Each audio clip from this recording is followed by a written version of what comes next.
కైలాసనాథర్ దేవాలయం, కాంచీపురం, తమిళనాడు. ఈ దేవాలయం గురించి తెలుసుకోవాలంటే ముందుగా పల్లవుల గురించి తెలుసుకోవాలి.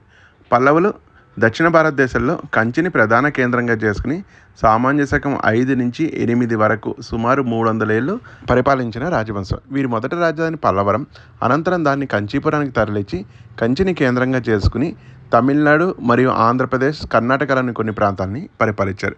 వీరు శైవ మతాన్ని ఆరాధించినప్పటికీ అన్ని మతాలని సమానంగా చూశారు. వీరిలో మొదటి రాజు సింహ విష్ణువు.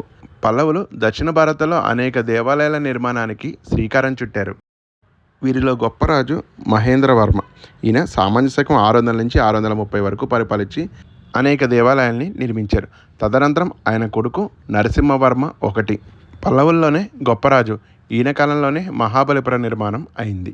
తదనంతరం వచ్చిన మరో గొప్ప రాజే నరసింహవర్మన్ 2.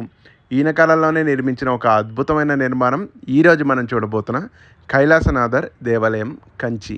నమస్తే, నేను మీ సుధాకర్ రావు. ఈరోజు మనం తమిళనాడు రాష్ట్రంలోని కంచిలో ఉన్నాము. కంచి అంటేనే దేవాలయానికి నిలవేయం కదా. సుమారు కంచిలో 1000కి పైన దేవాలయాలు ఉన్నాయి. అందులో ఒక దేవాలయాన్ని ఈరోజు మనం సందర్శించబోతున్నాం. అదే కంచిలోని వరల్డ్ హెరిటేజ్ సైట్ అయిన కైలాసనాథర్ దేవాలయం. ఈ దేవాలయం కంచి పట్టణంలోనే మొట్టమొదటి దేవాలయం. సామాన్య శకం 7వ శతాబ్దంలో నరసింహవర్మన్ 2 చేత నిర్మాణం చేపట్టబడి మహేంద్రవర్మన్ 3 చేత పూర్తి గావించబడింది. మృదువైన ఇసుకరాయి అనగా శాండ్ స్టోన్ చేత నిర్మించబడిన ఈ దేవాలయం ప్రపంచ వారసత్వ సంపద. దక్షిణ భారతదేశంలో పల్లవులు మరియు చాళుక్యులు దేవాలయాల నిర్మాణానికి ఆజ్యం పోసినట్టుగా మనం చెప్పవచ్చు. వీళ్ళు దేవాలయ నిర్మాణానికి అనేక పరిశోధనలు చేసినట్టుగా మనకి అర్థమవుతూ ఉంటుంది. మనం దేవాలయ శిల్ప సంపదని ఆస్వాదిస్తూ పల్లవుల నిర్మాణ శైలి గురించి చర్చించుకుందాం. ముందుగా పల్లవుల నిర్మాణ శైలి. దీన్ని 2 రకాలుగా విభజించవచ్చు. మొదటి దశ 6వ శతాబ్దం నాటిది. దీన్ని మహేంద్రవర్మ దశ అంటారు. ఇది మహేంద్రవర్మ రాజు కాలం టైంలో నిర్మించినది. ఈ కాలంలో ముఖ్యంగా నిర్మాణాలన్నీ గుహాలయాలు, అంటే ఆలయాలన్నీ ఒక గుహంలో చెక్కబడి ఉండేవి.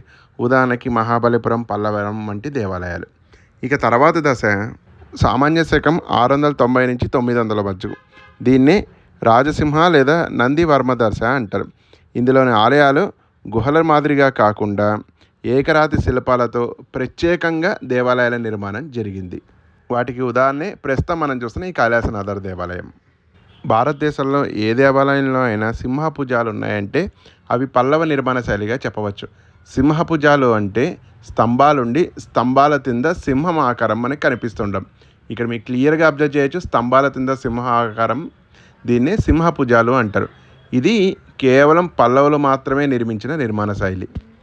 ఇక దేవాలయ రూపురేఖల గురించి చెప్పుకుంటే దేవాలయం చతురస్రాకారంలో ఉండి ముఖ్య మండపం, మహామండపం, అనంతరం గర్భగృహ అనేది ఉంటుంది. దాని మీద 4 అంతస్తుల విమాన గోపురం కూడా ఉంటుంది. ఈ దేవాలయం చుట్టూ ముఖ్యంగా 58 ఉపాలయాలు ఉండి ఆ ఉపాలయాల్లో పరమేశ్వరుడు యొక్క వివిధ ఆకృతులు, వివిధ భంగిమలతో మనకు కనిపిస్తూ ఉంటుంది.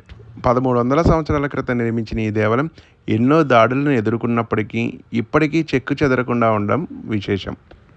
ఈ దేవాలయంలో మరో విశేషం, గర్భాలయంలోని శివలింగం భారీ సైజులో ఉండి దాని చుట్టూ ఒక చిన్నని సందు వంటి భాగం ఉంటుంది. దాన్ని మోక్షద్వారం అని అంటారు. ఒకవేళ మనం ఆ ద్వారం గుండా మనం ప్రయాణిస్తే గనక పునర్జన్మ ఉండదని ఇక్కడ భక్తుల విశ్వాసం. ప్రస్తుతం మనం చూస్తున్నది ఈ భారీ శివలింగం. దీని చుట్టూ ఉన్న మోక్షద్వారమే మనం ప్రయాణిస్తున్నాము. బాగా లావుగా ఉన్న వాళ్ళు అయితే చాలా ఇబ్బంది పడతారు. దీనికి ఎంట్రీ ఫీజు వచ్చేసి మనిషికి 20 రూపాయలు. ఇక్కడ కెమెరా లాంటివి అయితే ఎలా లేదు, నేను సీక్రెట్గా తీయడం జరిగింది. నాతో పాటు మీరు కూడా మోక్షద్వారం కూడా ప్రవేశించారు కదా. ఇప్పుడు మనం దేవాలయం యొక్క వెలుపలి అందాల్ని సందర్శిద్దాం. దేవాలయాల గోడల మీద ఉన్న వింత వింత ఆకృతులు. గర్భాలయంలో మాత్రమే కాకుండా వెలుపల ఉన్న 58 ఉపాలయాలతో పాటు 8 చిన్న ఆలయాలు కలిగి అందులో శివలింగాన్ని ప్రతిష్ఠించడం జరిగింది. ఇవే ఆ చిన్న ఆలయాలు. దేవాలయం బాహ్య గోడల మీద ఆ కాలం నాటి రాజుల శిల్పాల్ని అద్భుతంగా చెక్కారు. ఈ దేవాలయం యొక్క నిర్మాణ శైలి మరియు మహారాష్ట్రలో రాష్ట్రకూటుల చేత నిర్మించబడిన కైలాసనాథర్ దేవాలయం మరియు వకటక రాజుల చేత నిర్మించబడిన అజంతా దేవాలయాల గుహల నిర్మాణ శైలికి బాగా దగ్గర పోలికలు ఉంటాయి. రాజులు పోయినా రాజ్యాలు పోయినా వారు నిర్మించిన ఈ దేవాలయాల రూపంలో వారు ఇంకా సజీవంగానే ఉన్నారు. దక్షిణ భారతదేశంలో గొప్ప గొప్ప దేవాలయాలు నిర్మించిన వారు ఎవరు అంటే చోళులు, పాండ్యులు, హొయసళ్ళు మరియు విజయనగర రాజులే గుర్తొస్తారు. వాళ్ళందరికీ స్ఫూర్తిదాయకమే ఈ చాళుక్యులు మరియు పల్లవులు నిర్మించిన ఈ దేవాలయాలు. ఈ దేవాలయం కంచి పట్టణానికి దూరంగా ఉండడం కారణంగా చాలామంది కంచికి వచ్చిన వాళ్ళకి ఈ దేవాలయాన్ని చూపించకుండా ఆటో వాళ్ళు స్కిప్ చేస్తారు. మీరు ఒకవేళ కంచి దర్శనానికి వస్తే కంచిలోనే మొట్టమొదటి ఈ 1300 ఏళ్ల నాటి శివాలయాన్ని దర్శించడం మాత్రం మిస్ కాకండి.